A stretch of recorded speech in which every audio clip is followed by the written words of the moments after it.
విజయనగరం నియోజకవర్గం శంఖారావం సభలో నారా లోకేష్ మాట్లాడుతున్నారు. లైవ్ లో చూద్దాం.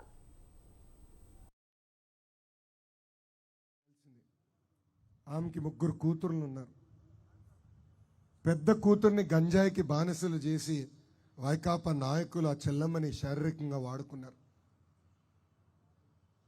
ఆ రోజు ఆ తల్లి వచ్చి నన్ను కలిసి ఒకే ఒక మాట అడిగింది, అన్నా నాకు ఇంకొక 2 కూతుర్లు ఉన్నారు, ఈ పాపని గంజాయి మొత్తం నుంచి బయటికి తీసుకురావాలి, నాకు సహాయం చేయండి, ఆసుపత్రికి పంపించండి, నేను బయటికి తీసుకొస్తాను, మీరు ఒకవేళ సహాయం చేయలేకపోతే ఆమెను నేను చంపేస్తాను, ఎందుకంటే ఆమె వల్ల ఇంక 2 కూతుర్లు పాడవకూడదని అని ఆమె. చూడండి అమ్మా, తూర్పుగోదావరి జిల్లా ఎక్కడ, చిత్తూరు జిల్లా ఎక్కడ, ఇక్కడ ఒక ఎమ్మెల్సీ ఒక పనికిమాల యదవ అనంతబాబు గంజాయి పండించి చిత్తూరు జిల్లాలో ఉన్న చెల్లమల్ని బానిసలుగా మార్చుతున్నారు. తల్లి, మీరందరూ అప్రమత్తంగా ఉండాలి తల్లి. ఇప్పటికి లక్షల కుటుంబాలు నాశనమైంది ఈ గంజాయి వల్ల. 2 నెలలు ఓపిక పట్టు తల్లి, 2 నెలలు. తెలుగుదేశం జనసేన ప్రభుత్వం వస్తుంది, తప్పనిసరిగా ఈ గంజాయికి ఫుల్ స్టాప్ పెట్టే బాధ్యత మేము తీసుకుంటాం. ఇంకో ఒక్క కుటుంబం నాశనం అవ్వకుండా చేసే బాధ్యత మేము తీసుకుంటామని ఈ సభాముఖంగా నేను హామీ ఇస్తున్నా. మీరు చూశారు ఇప్పుడున్న ఎమ్మెల్యే ఎలా పరిపాలిస్తున్నారు. గతంలో తెలుగుదేశం పార్టీ శాసనసభ్యులు ఎలా పరిపాలించారో మీరు చూశారు. అందుకే 2024 ఎన్నికల్లో తెలుగుదేశం జనసేన పార్టీ బలపరిచిన అభ్యర్థిని ఇక్కడ భారీ మెజార్టీతో గెలిపించవలసిందిగా ఈ సభాముఖంగా నేను మిమ్మల్ని అందరినీ కోరుతున్నాం. అప్పుడే యుద్ధ ప్రాతిపదికంగా పోలవరం పనులు పూర్తి చేస్తాం. పెద్దలు అశోక్ గజపతిరాజు గారు ఏదైతే చిన్నప్పుడు అందరూ మాట్లాడేవారు అన్నారో ఆ కళ నెరవేర్చే బాధ్యత మేము తీసుకుంటాం. గోదావరి నీళ్ళని మన ప్రాంతాన్ని తీసుకొచ్చే బాధ్యత తెలుగుదేశం పార్టీ తీసుకుంటుంది. అంతేకాదు భోగాపురం ఎయిర్పోర్ట్ని యుద్ధ ప్రాతిపదికంగా పూర్తి చేసి స్థానికులకి పెద్ద ఎత్తున ఉద్యోగాలు కల్పించే బాధ్యత మేము తీసుకుంటాం. మన ప్రాంతంలో క్యాన్సర్ వ్యాధి వల్ల చాలామంది ఇబ్బంది పడుతున్నారు. మా అమ్మమ్మ పేరు పైన హైదరాబాద్లో ఒక క్యాన్సర్ హాస్పిటల్ నా ముద్దల మామయ్య బాలేబాబు గారు నడిపిస్తారు. బ్రహ్మని ఇప్పుడు బోర్డులో కూడా డైరెక్టర్గా ఉంది. ఆమె నాకు చెప్పింది మొన్న, ఎక్కువ శాతం మంది ఆంధ్రులే వస్తున్నారు చికిత్స పొందేదానికి. 2 నెలలు ప్రభుత్వం మారిన తర్వాత తప్పనిసరిగా ఆంధ్ర రాష్ట్రంలో కూడా హాస్పిటల్ ఏర్పాటు చేయాలని వాళ్ళు ఇప్పటికీ నిర్ణయం తీసుకున్నారు. వాళ్ళే కాదు, అటు టాటా ట్రస్ట్ ఉంది, ఇటు మానస ట్రస్ట్ ఉంది, తెలుగుదేశం జనసేన ప్రభుత్వం ఉంటుంది.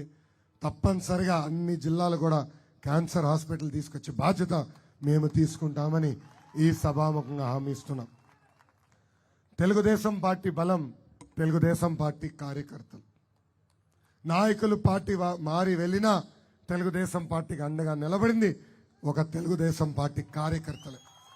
భారతదేశంలో కార్యకర్తల పార్టీ అంటే గుర్తొచ్చే మొదటి పార్టీ తెలుగుదేశం పార్టీ. అన్న విశ్వవిఖ్యాత నడ సార్వభౌమ స్వర్గీయ శ్రీ నందమూరి తారక రామారావు గారు ఏ ముహూర్తంలో పార్టీ స్థాపించారో తెలియదు, కానీ ఆ పసుపు జెండా చూస్తేనే మనకు ఒక నూతన ఉత్సాహం. 1 తరం కాదు కదా, 2 తరాలు కాదు కదా, 4 తరాలు మారినా కూడా ఆ పసుపు జెండా చూస్తేనే మనం పరిగెత్తే శక్తి మనలో ఉంది. అందుకే 2014లో కార్యకర్తల కోసం కార్యకర్తల సంక్షేమ నిధి ఏర్పాటు చేశాం. కార్యకర్తలకి ప్రమాద బీమా చేశాం. ప్రమాదంలో ఏమైనా చనిపోతే ఎవరు ప్రమేయం లేకుండా ఆ కుటుంబాలకి 2 లక్షల రూపాయల ఆర్థిక సాయం చేసిన పార్టీ తెలుగుదేశం పార్టీ.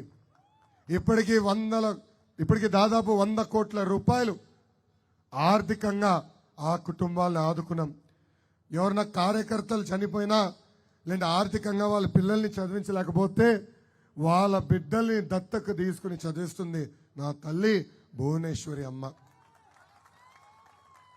నాకు అక్క చెల్లెలు లేరు, అన్న తమ్ముడు లేరు, కానీ అన్న ఎన్టీఆర్ 60 లక్షల మంది అక్క చెల్లెలు అన్న తమ్ముడు నాకు ఇచ్చి వెళ్ళారు.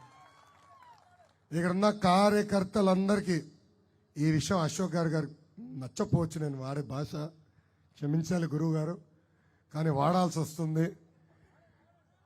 ఏ ఏ అధికారులైతే చట్టాన్ని ఉల్లంఘించి మన ఇబ్బంది పెట్టారో, ఏ వైకాపా నాయకులైతే చట్టాన్ని ఉల్లంఘించి మన ఇబ్బంది పెట్టారో వాళ్ళందరి పేర్లు ఎర్ర పుస్తకంలో ఉంది.